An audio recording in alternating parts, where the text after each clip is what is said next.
老神医愣了一下，伸手摸了摸他的头，慈爱地问：怎么会这样问呢？我从来没有见过我亲生的爸妈，他们长什么样，我都不知道。他们要是活着，怎么不来找我？我又怎么会被丢在路边，被我木妈妈捡回家？小家伙很聪明，他懂得分析了。洋洋的爸妈说是离了婚的，但他还能经常看到爸爸。他是跟着他妈妈的，哪怕妈妈去很远的地方上班，也会回来看他。但我没有，我想他们不来看我，也不找我，可能是他们变成了星星，挂在天空上看着我吧。老神医拥住他，叹了口气，说道：龙庭，你有我们，你木妈妈和叶叔叔对你都很好，待你如亲生的，君家上下也把你当成他们的亲侄儿看待。虽然你没有了亲生的爸妈，但有我们这么多人疼爱你，你也要开开心心的，快快乐乐的长大。龙庭窝在师公的怀里，果然他亲生的爸妈是死了。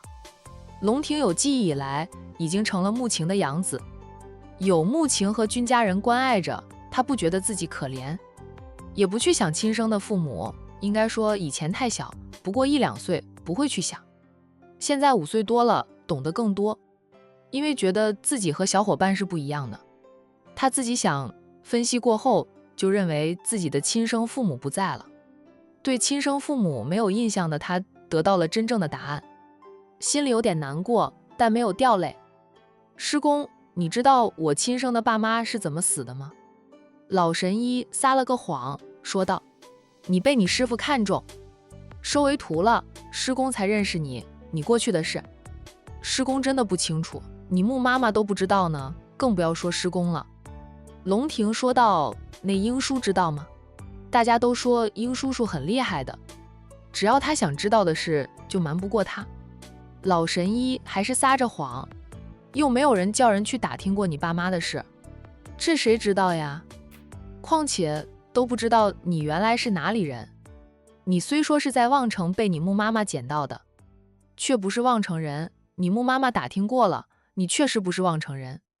不过可以肯定你家里条件很好，你生来就是少爷的命。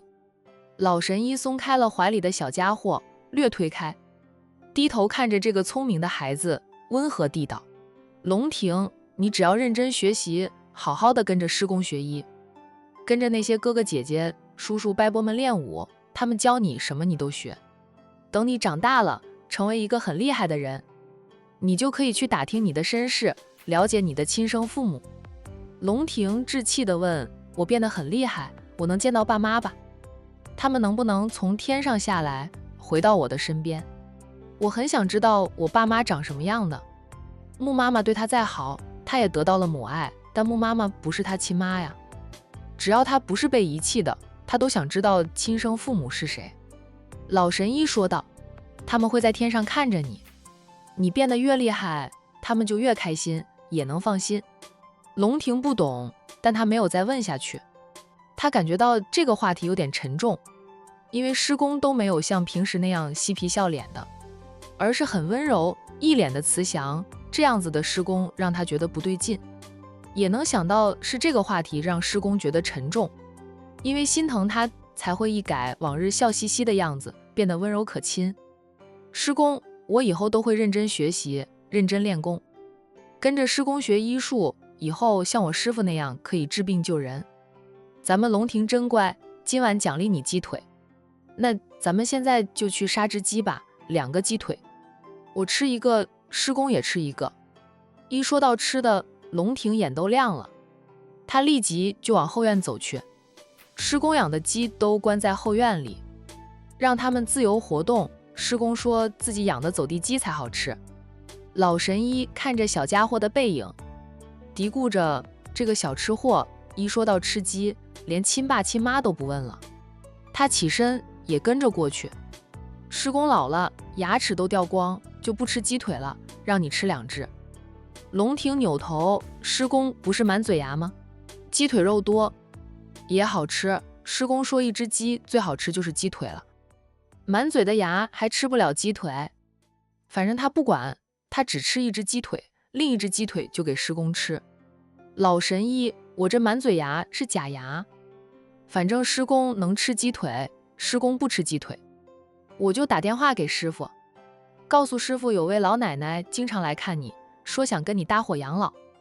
老神医一脸黑线，臭小子，你敢打电话告诉你师傅，看我怎么修理你。的确是有位老太太3天2头来缠着他，说要和他一起搭伙养老。他都一把年纪了，才不要搭伙过日子的老伴呢。他有徒弟，有一班老友，还有那么多的师侄，他们个个都很孝顺他，如女儿一般的徒弟又给他添了个小孙孙，身边还有个徒孙日夜陪伴着，他才不寂寞，不需要和谁搭伙过日子。年轻时他没有娶妻，人到中年时依旧没有考虑娶妻，捡到了徒弟后，一心一意养着徒弟，也没有考虑给徒弟找个妈。如今他都退休，是享福的时候，干嘛想不开找个老伴呀？谁知道人家有没有企图？100%是有企图的，反正他不想搭伙过日子。药谷入口的那个镇他已经更改，以后那个想嫁给他与他一起养老的老太太是无法再进入他的药谷了。但这样的事不能让徒弟知道，徒弟一直想给他自己找个师母的。龙庭俏皮的吐舌头，原来师公也有怕的时候。老神医敲了他一记，臭小子，学会恐吓你师公我了。师公不让我孝敬你，不吃鸡腿，我就告诉师傅。我怕师傅说我没有照顾好师公，要给师公找个老奶奶陪伴，正好我可以告诉师傅。行行行，2只鸡腿，1人1只，总行了吧？还不快去捉鸡，不要抓太大只的。咱们窑鸡吃，窑鸡不要太大只的，小一点的最适合。就爷孙俩也吃不了太大只的鸡。龙庭欢快地应着，跑去抓鸡了。一阵鸡飞狗跳，猫上树后，龙庭抓到了一只母鸡，他提着那只母鸡走过来。师公，这只可以吗？老神医从他手里接过那只鸡，掂了掂后，说道：就这只了，走，咱爷孙俩盘了它。龙庭欢快地跟在师公后面，主动跑回厨房里烧水。这边的龙庭跟他师公要杀鸡熬鸡吃，那边的洋洋拿着手机出去找父母。父母在院子里的一棵树底下坐着，不知道说什么。他看到陆叔叔伸手轻摸着妈妈的脸，然后妈妈就靠到陆叔叔的肩膀上了。很快，陆叔叔又去啃妈妈的嘴。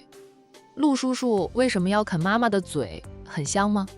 能吃吗？陆叔叔！洋洋冲过去，大声叫喊一声。他这一声喊叫，吓得陆东明夫妻俩迅速分开。海玲脸都红了，显得有点慌乱。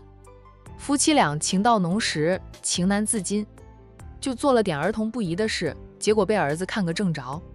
海玲轻嗔了陆东明2句，洋洋跑到父母跟前，质问陆东明：陆叔叔，你为什么要咬我妈妈的嘴？他脸皮在厚，面对继子的童言童语也不知道怎么开口。洋洋，海玲把儿子拉过来，从儿子手里拿过了手机。你和龙庭通完电话了？很久才通一次电话，怎么不多聊会儿？他错开话题，缓解夫妻俩的尴尬，也不用被儿子追问着答案。洋洋答道：我们聊了很久，手机都烫手了。对了，妈妈，龙庭说她也想要几个妹妹。她说一个妹妹不够，想再要几个。我小姨说妹妹还不知道在哪个公园荡秋千。龙庭叫我问清楚小姨，妹妹到底在哪个公园里荡秋千？我们去把妹妹抱回来吧，多抱几个。只要像妍妍妹妹那么可爱听话的妹妹，10个8个我都要，不嫌多的。我也有钱，可以给妹妹买奶粉、买玩具，买很多漂亮的裙子给妹妹穿。小家伙还知道养孩子要花钱的了。海玲扑哧的笑，陆东明也忍俊不住。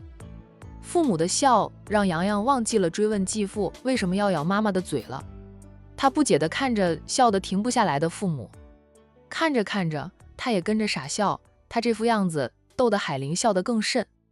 他抱住肚子笑道：洋洋，你想笑死妈妈吗？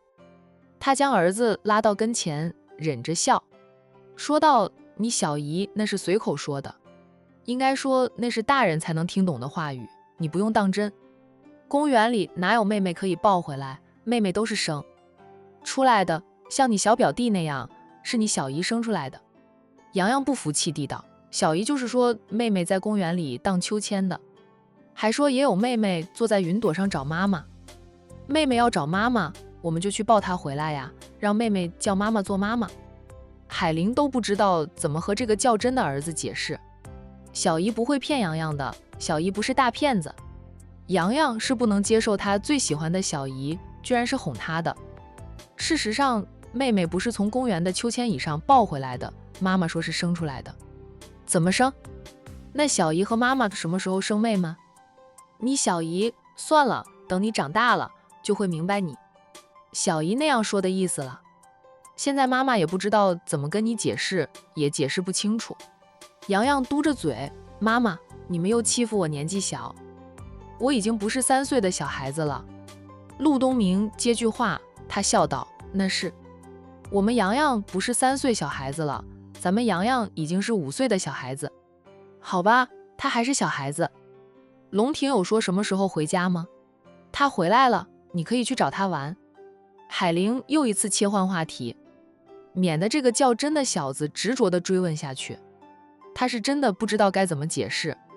龙婷说要放暑假的时候才能回来，他现在和他师公生活，他师公天天要他抄遗书的，能抄到手痛。去年在风尘山庄时，洋洋帮忙抄过医书，抄不了一会儿他就累得发慌，而他写的字也很丑，很多字他都不认识。龙婷的字就写得漂亮多了，认识的字也比他多。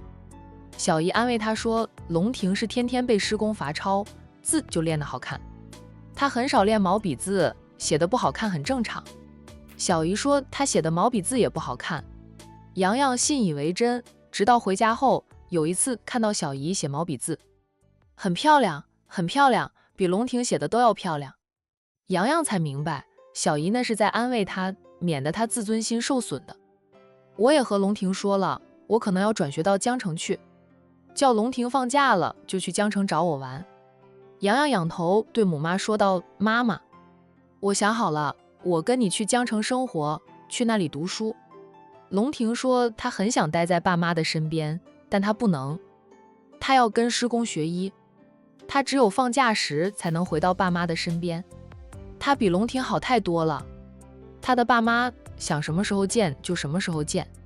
她还有2个爸爸，妈妈说陆叔叔也是她的爸，继父也是父嘛。陆叔叔对她真的很好，她喜欢陆叔叔多过喜欢他爸。海玲有点意外，猜到可能是和龙婷说了什么，儿子才改变主意，愿意转学去江城读。他抱起儿子，让儿子坐在大腿上，柔声说道，洋洋，我们虽然去江城定居生活，不过有空的时候妈妈会带你回来的，你小姨他们有空了也会去找咱们，就算妈妈没空，你陆叔叔也能带你回管城。洋洋点头，他忽然搂住妈妈的脖子，软声说道，妈妈，我爱你。海玲搂住他，浅笑，妈妈也爱你。那妈妈明天回江城后，就去打听一下哪家幼儿园好一点，帮你报名。9月份咱们就去那里上幼儿园了。洋洋点点头，有妈的地方就有家，他还是跟着妈妈吧。小姨有了小弟弟，要照顾小弟弟，没有那么多时间照顾他。妈妈也说了，照顾他是妈妈的责任，不是小姨的责任，不能一直将他丢给小姨的。海玲低手在他的脸上亲了亲，洋洋也回亲一下妈妈。陆东明宠溺地看着母子俩的互动，一家3口相处的温馨而幸福。